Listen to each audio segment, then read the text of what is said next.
about me, I started in the '70s, I'm probably the oldest investor in here, and my wife gave me a choice of ballroom dance, square dance, or real estate class.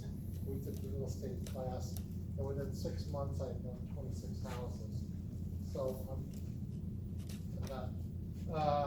but they turned out to be the best houses I ever bought, because I used somebody that knew what they were doing, like Todd, and got really good properties in the lakes area, and they turned out to be my best investments. But over the years, I've had like 350 rental properties. I was the largest note buyer in Michigan for a while. I was a licensed lender, servicer, and broker, first and second mortgages. And I've done a lot of wholesale deals. I did real estate donations nationwide for like Habitat for Humanity and a bunch of major charities.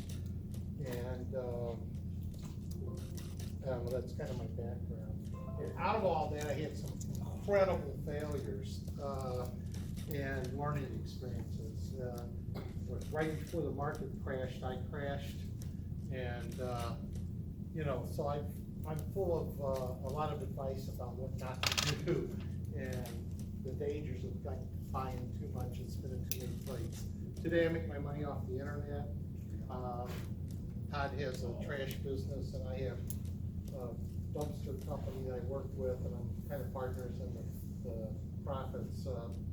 And we're 13 states, and I do the internet marketing for a lot of only service-related businesses that go directly to the customer. And I'm a map expert when it comes to Google, so that's what I do for a living. And I'm also a major lead generator in the real estate arena. And what we're really doing by putting these meetings on is we videotape everything. At every meeting, if there's any forms given out, we set all that up, and we created a 27 monthly meetup, which is a real estate club that you can go on and watch any of those videos you want. And then over time, we're majorly working at increasing the quality of the videos, like with more than one camera, zooming in, getting the audience, asking the questions, having the forms on there. So our intent is to majorly educate people on wholesaling, buying, fix, and flip, and then we're putting that out in other markets. So we've got we're in the process of building over 50 meetups, 100 Eventbrite sites in all the major cities. And part of that is about attracting out-of-state investors to this market that helps move your product. So that's kind of my focus and what I'm doing. And Todd? My focus, is wholesaling. I love wholesaling. I do own a dumpster company, so if you need a dumpster, 10 yards, 20 yarders, and I can get 30 yarders, we do clean outs. And we do them fix and flips, but yeah, if you ever need any help on wholesaling, call me. And he's a wealth of information on buying, fix, and flip, and he'll tell you, I don't know if he'll talk about rentals or not. My rental experience wasn't great. I had 300 rentals, most of them were Pontiac, and I had a dishonest heating inspector, and I worked with the police department to set up a sting operation, and we ended up putting him in prison. But the problem was, there's a lot of other corrupt people in the city too, and that about destroyed me in my rental business. So you have to be careful sometimes, what you tack on. So we got a couple things. We got a disclaimer, real estate by its very nature can be risky. Sometimes you win, sometimes you lose. You always want to talk to a CPA or an attorney. And my disclaimer is everything comes out of my mouth is a lie. If you like it, try it on, because I don't want to be sued. So, with that said, what I'd like to do is just go around the room real quick and, tell us a little bit about yourself, what you want to get out of tonight, or got properties you want to sell, or start back there. Sure. So we're Mike and Kathleen Gingrass. We've only been in the real estate arena for 4 months or so. We just got our first deal under contract and got it signed. Wholesaling to hold eventually. So that's outstanding. You're keeping it yourself, or you're wholesaling? I've already assigned it. Oh, sweet, nice, good job. Josh Boswell. I've been a realtor for about 5 years now, a little bit longer doing family flips, and mostly I work with investors, and right now doing my first fix and flip with a hard money loan. So it's How's been an that? experience. It's been an experience, you know, using someone else's money other than your own money. Yeah. It's a lot more difficult of a process getting Yeah. through the underwriting and everything. Yeah. And so hoping to learn some tax advantages, things like that tonight. So, the advantages like wholesale, I'm like a major lead generator, so when you go into like the Renegade meeting and a lot of these places where you meet other major wholesalers and that, this is my philosophy. He has a very difficult time saying partner, but if you work with him long enough, he can actually learn to say it. So we've got a deal in Flint right now, but I was just a lead generator.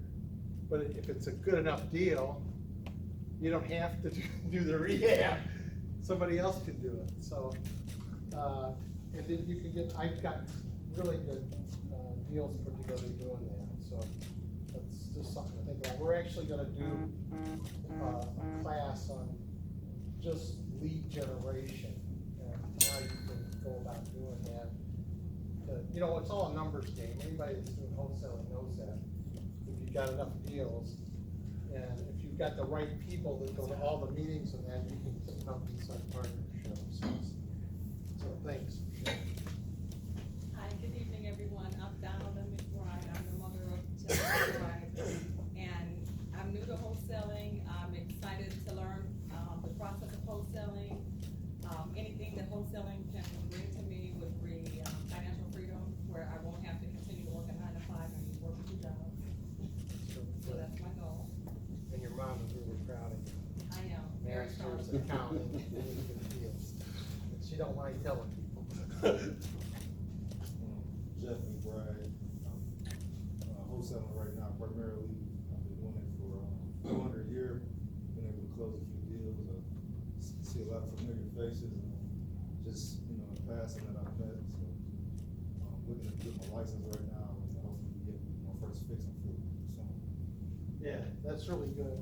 I can't say strong enough that, you know, part of wholesale, it's all about just making money. So I'll find deals that need to be listed. I'm too old and too fat to go list them. So I can get somebody else to go list them, and I can do 50% of that deal. So having a real estate license is a really good thing in the wholesale or the fine fix and flip.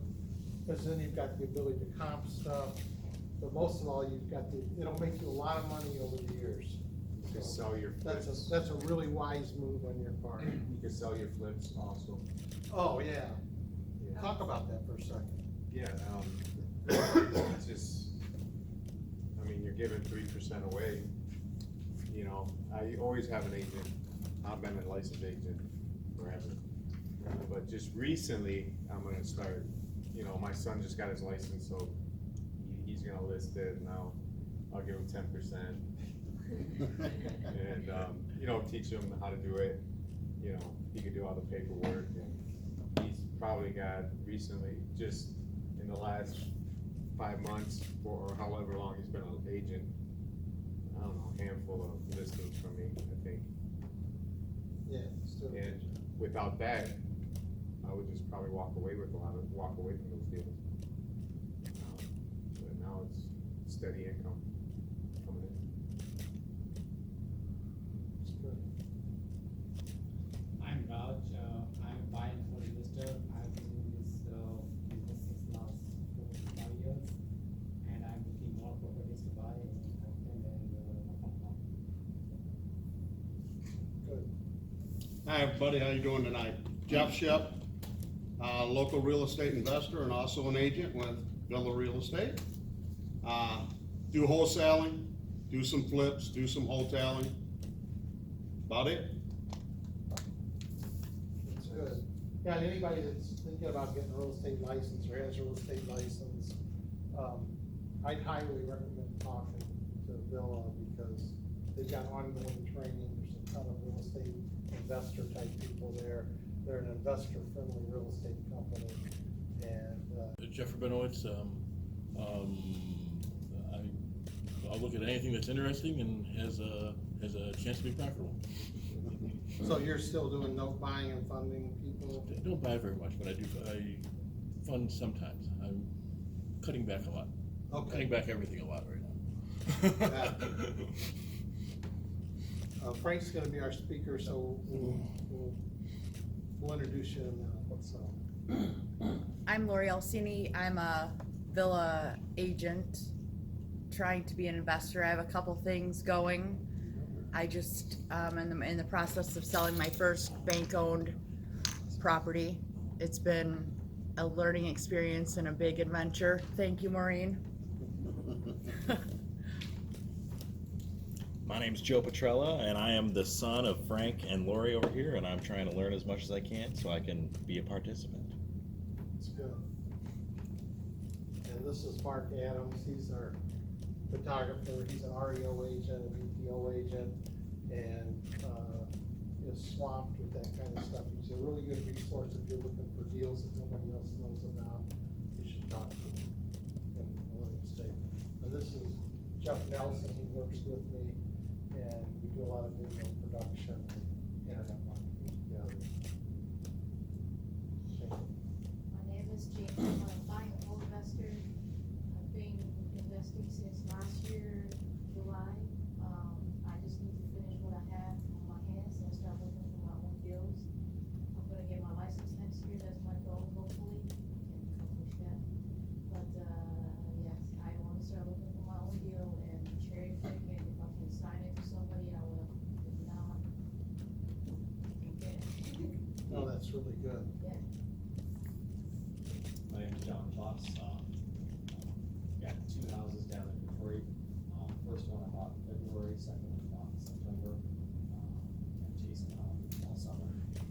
But, my target's 30 houses in 5 years. I expect my jobs.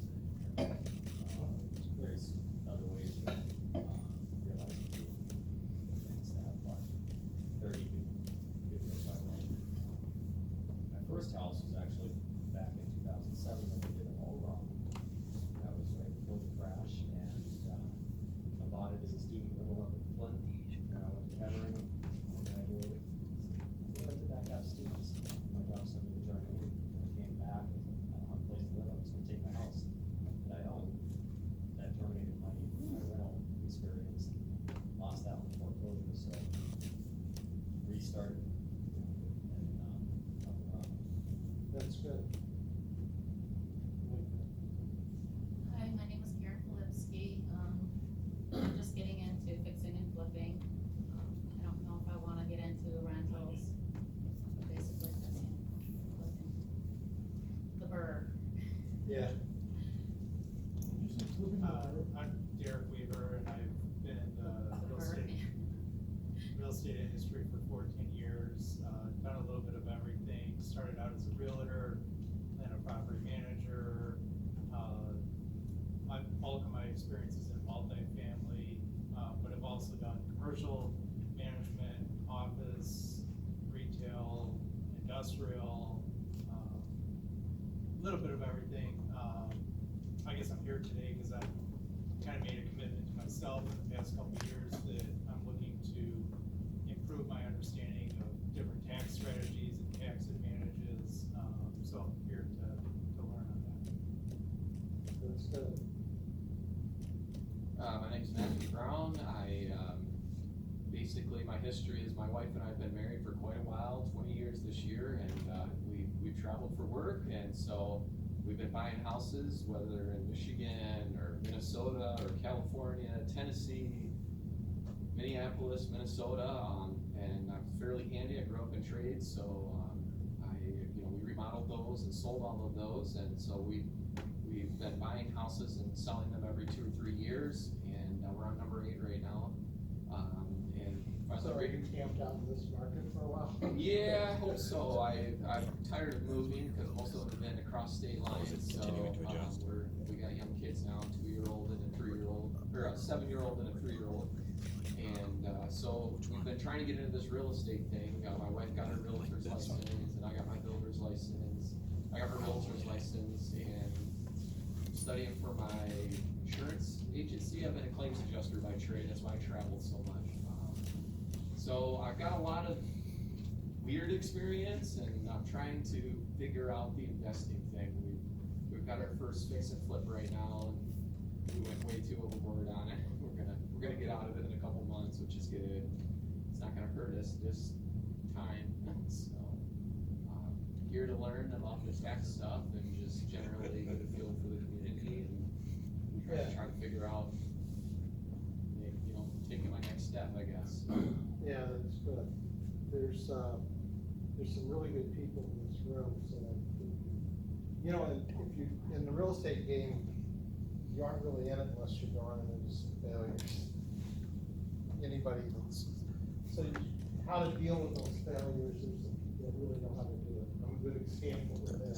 So you should, if you've got a situation, don't be afraid to ask. So that's good. You brought up that you were a claims adjuster, and I got a tidbit of information for everybody. So over the years, I've done 3,500 properties, and with that comes a lot of bought and sold, or moved them, or I did it in real estate donations, which is, if you're an investor, you've got some crap, it's a good strategy on how to get out of that with the donation, so I'll ask questions on that myself. But if you run into a real problem where I'm just gonna cover some things that have happened to me over the years. I have a rental property and the police raid the property, and they totally tear the property to hell in the raid. And that's exactly what happens. And I would file a claim with my insurance company, I would hire a public adjuster. So a public adjuster in the state of Michigan, there's about 168 of them. They represent you against the insurance company. The second you hire a public adjuster, the insurance company's gonna hire a public adjuster. And the two public adjusters are probably gonna know each other. But the bottom line is on a vandalism claim, my public adjuster would max out the insurance policy one at a time. So let's say the house had a policy of 30,000, just inside a vandalism claim, I would walk with a check for 30,000 to repair the house. Everything legit. The other thing a public adjuster does is when you have an insurance claim, and you go to their insurance company, they're gonna have you sign a form, which allows them to criminally investigate you, and look at your past history and everything else about you. If you got a public adjuster, that's not gonna happen. Public adjuster's gonna charge anywhere, when I was doing it, between 7% to 10%. So it's kinda like having an attorney represent you. And so if you ever do run into that situation, you should look at it, so, and you won't ever have a problem. Being on the other side of the table since '99, when I became licensed as an adjuster here in Michigan, and I've been all over, dealt with PAs everywhere. And as a property owner, if I had a loss, I would call a PA. So it's just reality. So, and all of the books and readings I've done. If you're gonna get in the rental business, you're gonna get in the fine fix and flip, then this is a really good thing to do that. So, yeah.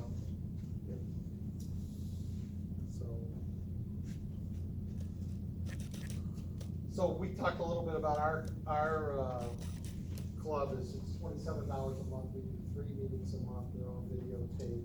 You get access to all the past meetings, and it's a good thing to look at. The other thing we're doing is you came to the Yes Network, which was Michael Jeffries. If you join the Yes Network, he's got a program, and he brings in, Maureen, what's some of the national speakers? Oh, we mean Grant Cardone and, Yeah, so that makes all that available. He's got a thing where you get access to one video a month of these national speakers. You also get that by joining us, so that's something we put in the deal. And the Yes Network's hired me to do their internet marketing across the country too, so. So events, that have some up there. So we have an event on the second Tuesday of every month, and that's usually in the third Wednesday here in Auburn Hills, and the fourth Thursday, it's and Weisel. I handle internet marketing probably for 80 major customers throughout the United States. And if I hired people in the US to do that work, I would go broke.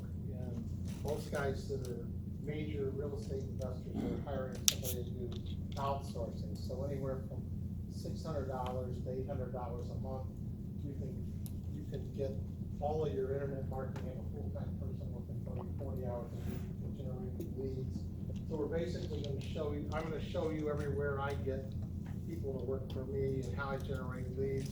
So that whole meeting is just going to be about outsourcing to a rural labor force versus just in this market.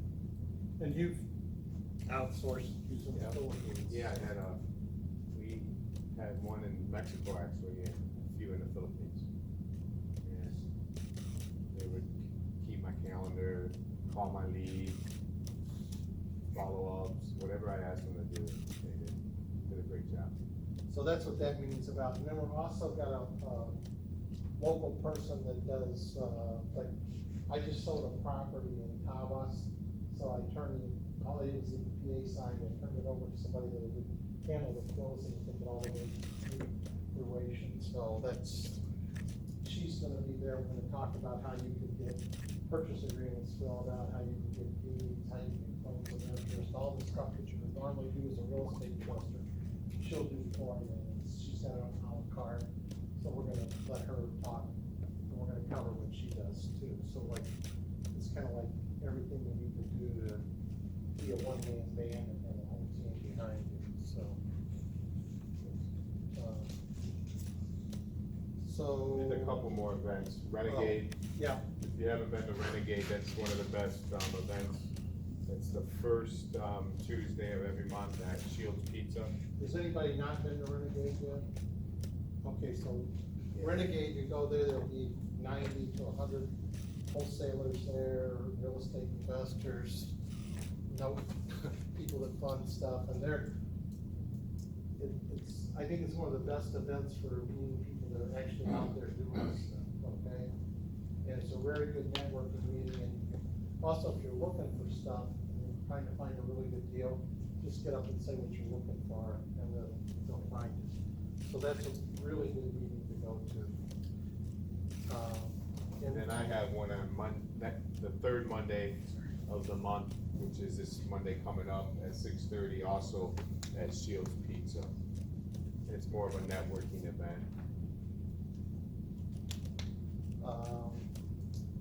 Renegade, Open REI, you go there. Yeah, the second Thursday of the month, in Madison Heights, and everything's on the meetup site, so we'll send you this PowerPoint. Yeah, if you signed in tonight, you can see the PowerPoint, it gives all the deals. So, Macomb, REI. Jeff, you guys all go to the Macomb, where do they meet? They meet out at the Macomb Community College. Okay. And you have a meetup now? Yep, I have a meetup on the third Tuesday of every month at 6 o'clock at Ferndale Community Center, about Detroit. Well, tell us about it. Oh, there we go. We just had a meetup. It's from the network. We have a meetup for Detroit investing. It's every third Tuesday at 6 o'clock at 1201 Livernois. It's at the Ferndale Community Center. And it's focused on Detroit. Good. It's on Detroit in Ferndale? Yeah. Yeah. We couldn't get nothing parking in Detroit. We got kicked out of our last one because we had too many people. The guy asked us not to come back, so we found a new building Friday, so. So, that's your, Bogart's gone, right? Yeah, Bogart, not in Bogart anymore. Okay. Then Ann Arbor, you go to their meetings? I've been there before. They have, the second Tuesday. And, the Dirty House Buyers has one. That was this week. Monday or Tuesday, I think, of this week. Then, the place that you want to meet up. There's other meetups. There's a few more that we didn't mention. You go to the Genesee Landlords, or not? I did go up there a couple of times. Yeah, but you're out of that market, right? Yeah. I've been there twice. Okay. That's a little bit about Todd. And,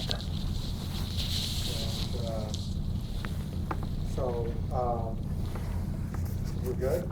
Okay. So, if anybody else came in late and you want to introduce yourself, please feel free to do that right now. We're glad to.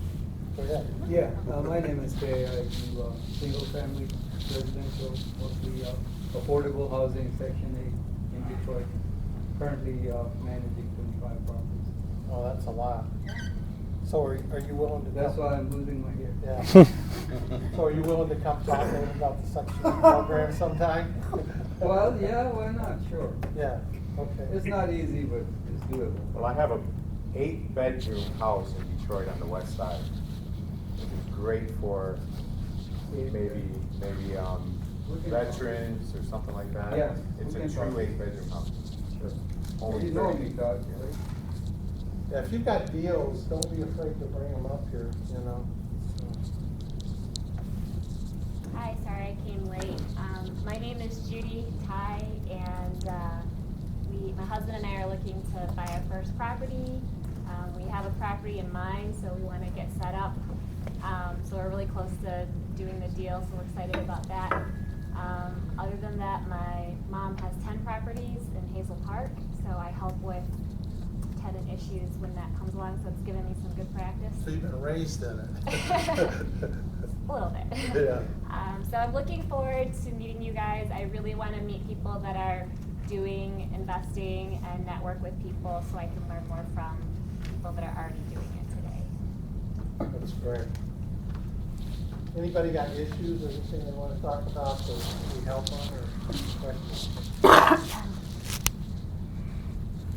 Okay, well, we've got an incredible speaker tonight that always smiles, and his wife's here. That's her shoe.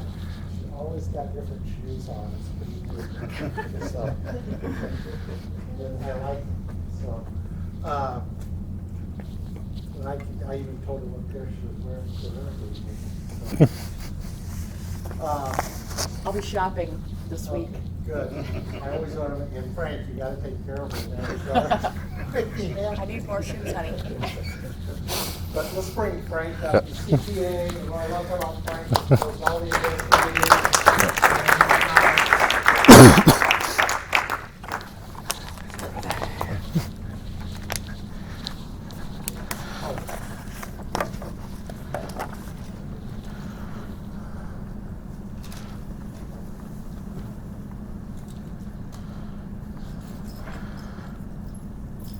So I just figured I tried to put together kind of a quick presentation. I see a lot of people in the room from all different aspects, experienced, inexperienced, starting out. So just kind of wanted to cover some basics and some information, and then kind of gear it towards questions and field questions as they come from everybody.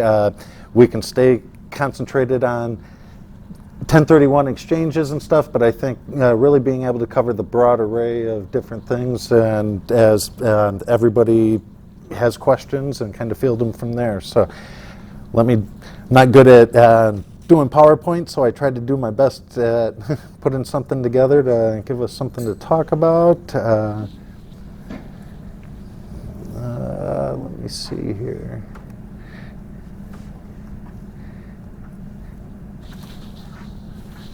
How does this switch? Who's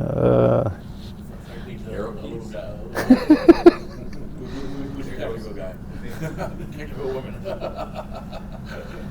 Yeah, so. Okay, so then do what? So go to home. Okay, perfect. Okay, so have my name and all that good stuff, but so real briefly, been working with investors in different capacities most of my career. Spent many years with a large national firm and then focused down to a smaller regional firm, and work with investors starting out all the way through to large multifamily, low-income credit clients that deal with, and been part of the Michigan Association of CPAs Construction Real Estate Task Force for I think like 9 years now involved, and really been involved from residential, commercial, multifamily, involved in various transactions. So really just here to share tonight and go from there. But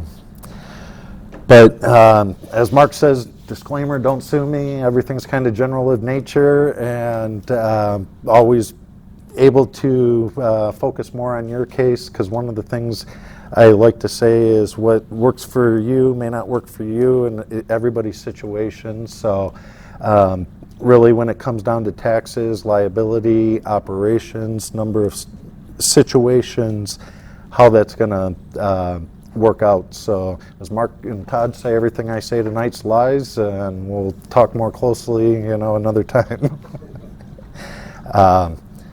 But really kind of planned to talk about some general taxes for real estate. Wanted to touch on 1031 exchanges, pros and cons.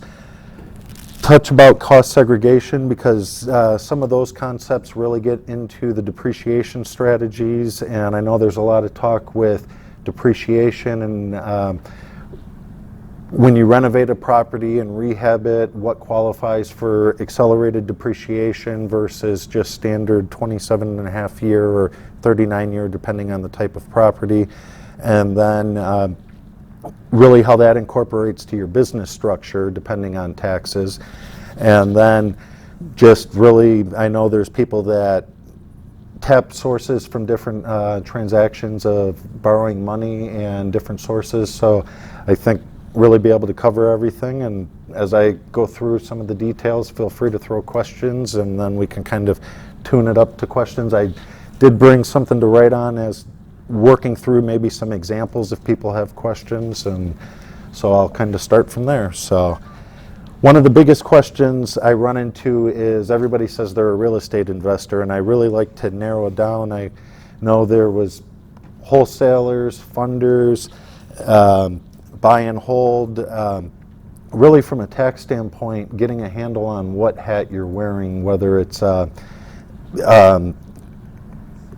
if you're a flipper, a wholesaler, or more of a rehabber, that's what I like to really call wearing your construction, or that's your Schedule C ordinary income type activity, that you're really going to run into self-employment tax issues. And everybody thinks of myself. The IRS code stipulates the taxpayer, which may be, you might have an LLC that's an investor and another one that's you're funding your transactions through, such as flipping and rehabbing. You might have another activity that is doing management, and understanding how those hats impact your tax situation. Passive, which is going to be more on the rental side, is going to be Schedule E, and that's really, I think there's people in this room that purely are renting property. They might be managing their own, they're not really brokering deals, and that activity is going to be passive by nature. Then you really have more of an investment type, what I like to call an investor. Might be raw land that I'm speculating on or I'm just holding. That's going to qualify more on the capital gains side, and which hat and how you present yourself is going to really dictate how you recognize taxes on those transactions. And it really gets into keeping good records.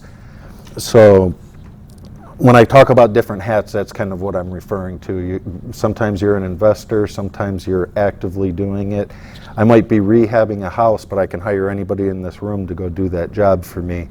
So that's going to impact how you do your taxes and ordinary income versus capital gains. So really, what's the key? That's really the key focus there. So then one of the questions I get, what's deductible? Generally in your real estate business, everything that you use in that business is going to be deductible. at some point in time. How you deduct that's really going to come into play. So proper planning, a lot of times we can run into the question, what's going to minimize your taxes this year? And I think I like to really understand with a client what their longer term plan is, because you might have a property this year that might reduce your taxes, but now we've started to indicate you might be flipping that property versus more of a longer term hold. And next year, let's say I come to Jeff and buy his property, does he want ordinary income or capital gains on that transaction? And it might be how he conducted his affairs and his business, how things are going to look at. If we're talking smaller transactions, your risk isn't as risky on that situation, but let's say a building of this scale, you really want to have all your ducks in a row with transactions of those in as things happen. So really starting out small, and it might be a couple rentals, and next thing you know, you own many, and you're getting into multifamily, and how you navigate that, really your tax life cycle through time. So really proper planning, and then really how you conduct your business will help determine where that somewhere is. As I said, ordinary income or capital gains, and that's going to play into, as we get more into 1031s and the depreciation benefits there. So I think a lot of people hear the different benefits and strategies and don't really understand the exposure or the cost associated with them. So really want to be able to throw everything out there and let people decipher from there. So so some of the mistakes that I see quite often is deducting expenses in the wrong place, limitations on passive loss rules, which gets into real estate professional status as you start to wear these different hats and how they work. Because I run into a lot, people ask, well, I bought a rental, I'm supposed to get all these deductions. I heard Grant Cardone or somebody talk about, all these deductions. Well, it's the scale of these transactions and understanding how things happen, where you're at. Or I see people starting to get into a lot of out-of-state LLCs and overcomplicating things. So really getting the documents in place and your tax house in place is one of the big mistakes that I see and really getting started is the biggest thing, but there's over-analysis or under-analysis. So let me get on to, so another thing is just have a few points here. Really not having an entity structure, documenting something that's going to defend against the IRS, partnerships with, let's say Jeff and I want to be partners. We set up with the state of Michigan, but really how are we evidencing that? And a lot of times I don't see all the documents in place, and someone paid the $50 with the state of Michigan, got the EIN number, and now they have their LLC, and they're buying houses in their personal name, getting a mortgage, then quit claiming them over so they can get into the BRR strategy that they heard on Bigger Pockets, and it never becomes an issue until it does. But in a tax situation, the first thing the IRS looks at is your operating agreement, and if there's certain tax provisions and how you hold that real estate. When you refinance it, take that money out tax-free in an LLC versus an S corporation. So sometimes that lack of planning doesn't really evidence to the IRS what you're doing with that, and it's being able to go on those documents. So some other issues I see is improper allocation of values to land. If you buy a property, it's always got some land value. There's not a set formula, 10 or 20 or whatever percent, depending on the scale of the property, looking at that a little closer.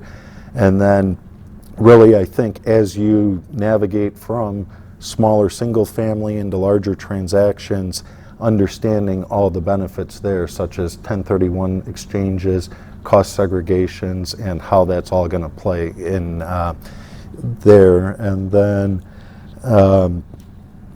also really not understanding installment sale transactions. For instance, I sell a property to somebody today, they give me a down payment and are going to pay me over a couple of years, being able to defer that gain. Sometimes I don't see that transaction properly for the investor treated as an installment sale. But that same person that's a flipper or a rehabber wearing that more of a construction hat, you don't qualify for the installment sale because that's going to be an inventory asset versus an investment asset. So, so if I'm rehabbing quite a few homes, someone comes around, wants to buy them on an installment sale, that's income this year to me, and I don't qualify for installment sale because I was really starting to mix that bucket differently. Had I really planned for that transaction, let's say had them all in separate LLCs, that might be an investment LLC. I'm not one to say you need an LLC for every property, by no means, but really operating your LLCs as an investor, a rehabber, a manager, and really starting to get those lines, because I might even have a property that maybe I want to flip, maybe I want to rent. I want to treat that as an investment, rehab it, and then Jeff comes along, wants to buy it from me. I just sold a rental property that, if it's a year, would generally qualify for capital gains, may qualify for installment sale.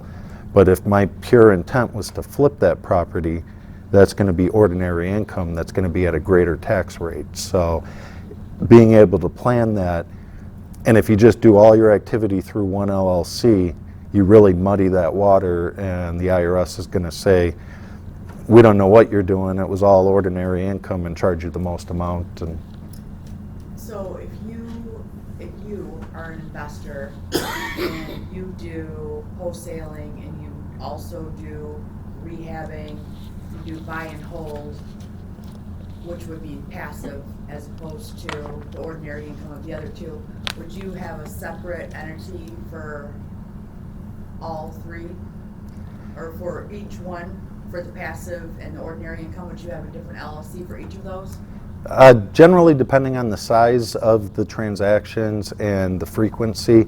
For instance, if I had an LLC that owns 10 rental properties and it's just me, I'm not doing it, and I get an opportunity to do a flip transaction, let's say, I might run that through that same entity without much risk if it's just a one-off thing. But if I'm really starting to actively wear these different hats, I might want to, for me, I could go set up something and do my own taxes, and it's not gonna, but my advice would be really to look at the scale of that. If somebody's going to be doing a transaction on a small Detroit property, $30,000, I don't know that you need to properly go set up a new LLC, incur a new tax return. I'll do them for you, but I don't need all these extra entities.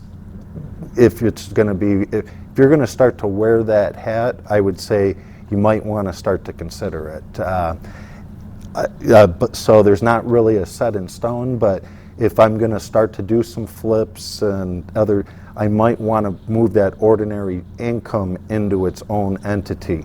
Now, depending on the scale of that, everyone hears LLC and I think is familiar with that. Single member LLC is pretty straightforward. It's going to be a Schedule E or a Schedule C within your own tax return. Doesn't really complicate things. But depending on the volume of transactions you're doing on the ordinary income side, we might want to look at setting up an S corporation to start to reduce your self-employment tax exposure. You might want to be able to add yourself or your kids to the payroll. There's a number of things you can do. If I'm making $5,000 in an LLC after expenses through my ordinary activity, and then I've got my rentals, all of my expenses, I would say, are going to be on my rental activities, or the house expenses, but your mileage to tonight to network, your transactions that you're doing, your cost researching deals, I would say would be on your ordinary activity. And if you don't have a substantial amount, let's just keep it simple and run it through on a single member LLC. It might cost you a couple dollars in self-employment tax, but your savings aren't going to really offset the extra tax returns, the extra filing, all the extra stuff that's unnecessary. Now, if in the same thing you were doing $200,000 profit on your LLC, we might want to set up an S corporation, maybe look at hiring spouses if they're doing work, hiring kids if they're doing work. There's some strategies, you know, I think people pay for kids, people put money away. There's other things you can start to do, and you can start to not complicate it, but start to be able to plan better. There's additional cost with that, but I don't want to do 5 tax returns just for the sake of keeping things all separated, and I'll do them if you want, but really keeping it as simple as possible. And so I'd rather you pay a couple $100 more in self-employment tax than overcomplicate it. So it really depends. But now if you were doing $1 million commercial buildings, I might say you might want to start keeping those separate, and it's going to be worth setting up a separate LLC. So, so it's not really a yes or no answer. It depends, I guess, is my favorite. So one of the things I mentioned, real estate professional and passive. One of the questions I hear quite often is real estate professional. I was at another meetup and the person said it's just a box in your software to check. And when we talk passive, for instance, it's just happening while I'm home sleeping. It's delivering that mailbox money to you, as some people call it. But effectively, all of us in this room, anybody that makes less than $100,000 can deduct $25,000 right off the top of all their real passive activities. It doesn't matter if I'm passively managing my rentals, I invest in somebody else's rentals. If it's generating losses, I can get it. So the real estate professional's kind of a non-issue. I hear a lot of talk about it, but what qualifies now is, depending on dollars or the amount of losses due to depreciation from cost segregations or different things, or the scale of the properties that might generate those losses, how you're going to be able to utilize those. Through real estate professional, essentially, in a nutshell, is you have to have at least 750 hours, then make an election. Generally, most people aren't spending 750 hours on a single property, so you can group all your activities together. And when I say activities, that's your investment. It might be your ordinary activities. There's more that would really qualify as material participation, but it doesn't mean just go get a real estate license and that makes you a real estate professional. So that's a planning strategy and be able to use, but not everybody gets it. And just be aware, checking the box sometimes brings unnecessary risk. I am asking the questions because I know we've had this conversation and I think it's important. Can you please explain when you are not qualified to be a real estate professional? Okay. So anybody in here that's working a regular job and wants to get into real estate, I know Dave Ramsey's a big proponent, go become a real estate professional. Well, if you have a regular W-2 job and let's say your spouse has a W-2 job, you have to have not 750 as I just mentioned, you have to have your greatest activity now. So assuming it's a full-time job, we're talking almost 2,100 hours. So now my qualifying hours, your qualifying hours, whatever that may be, would be over 2,100 hours, roughly. Good luck explaining to the IRS that you work 4,200 hours a year.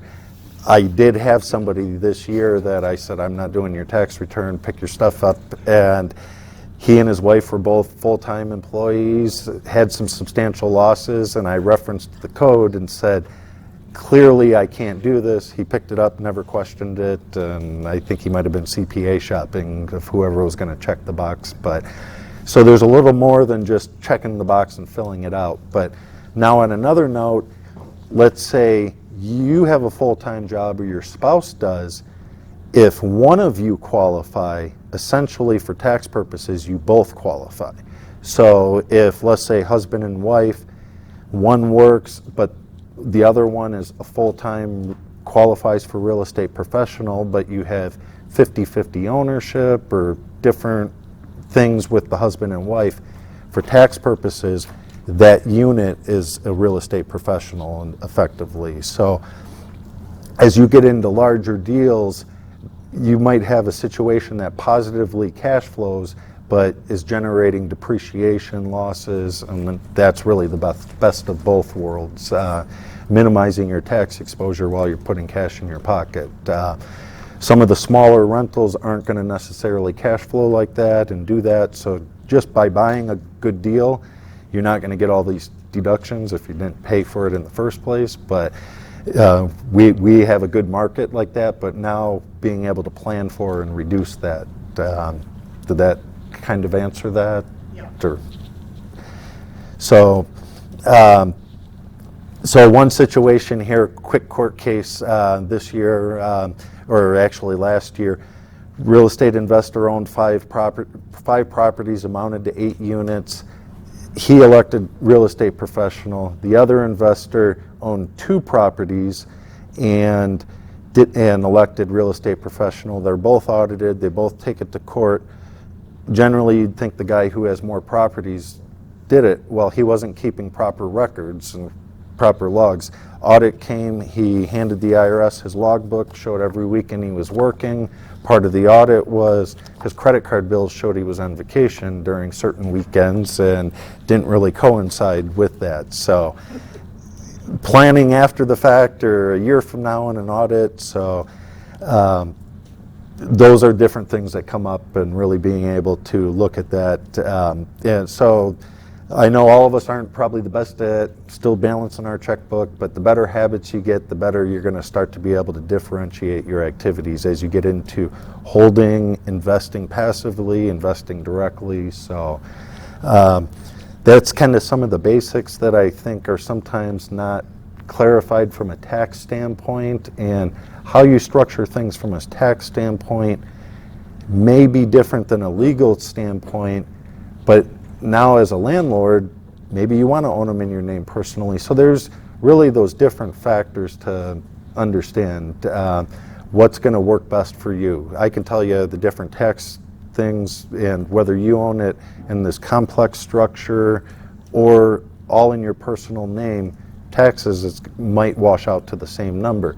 Legally, you might have different exposure. So that's why I always say really talk to everybody, and I think these groups are great. You know, a lot of times, let him make the mistake, and I just want to hear them all and go from there. So, so now, Quick question. Yep. If you're gonna take the real estate professional designation, what type of logs should you be keeping if you were audited to justify that deduction? So really what you're doing as far as your travel, having mileage logs, what you're doing with that property, what you're doing and looking at deals. So for instance, let's say somebody owns a bunch of properties and is sitting on a beach collecting their checks. They might own 200 properties. You would think they'd qualify, but they're not really actively managing them. They're really more of a passive investor. But then that same person might own 2 properties, driving down, dealing with the plugged toilets, dealing with tenant screening, those activities. If somebody is doing other things, has a full-time job, is a CPA, an attorney, now you need to really start to, if your only source is that you're doing all this stuff and you don't deal with a third party, your exposure is not as great, but still keeping those log books. Really, under IRS, everything should be logged every moment you leave your house. In reality, not everybody's doing that. Emails between tenants. Those are all types of proof of situations. Digital calendar too. Oh yeah, all of those logs, but like I said, don't produce the credit card bills or the bank accounts that show you were on vacation with the family, or the government's getting better at looking at different things. Have your Facebook show that you guys were in Colorado and doing things, but Don't have conflicts. what? Don't have conflicts from your calendar to. Exactly. What your calendar says you're doing and when your credit card says you're in California. Yes. Actually had another situation that years ago, a client, late 40s, father was in his mid 70s, I think that's what he was, and so they were 50-50 in the business. They both took the position as being active. The father was audited. I'm sure it was age-based and income-based, a very substantial amount of money. He had a place down in Florida that he spent the winters, and it came down to the key card swipes. He literally was going there 5 days a week, 3 hours a day. Then when he was in Florida, they were FedExing boxes of invoices to the mother and father. So that really evidenced all that, and it was just kind of at a whim. Well, how do we know he comes in? You say he does. The key cards, and actually ran that his key card had been swiped very frequently in the summertime, and in the wintertime they had the FedEx tracking, and that showed that he was active in this business. What is the total amount of hours for the real estate professional if you're not working a full-time job? 750. Okay. So It equates to what, to like 14 hours a week? yeah, but then that's per activity, but then Section 469 able to do a grouping election. So effectively you elect real estate professional status, then I further elect to group the activities, and then now this is my group, let's say 5 properties. Next year I add property number 6, you have to make that election again, technically with the IRS. I just make it every year, and it's easier to make it every year and not need it than so, and just group everything together. But then technically, if you, let's say, have a bunch of properties, but now you invest in other people's properties, you may not be pulling those into your grouping. Or you might invest into some limited partnerships, let's say, and being able to treat that as a separate group.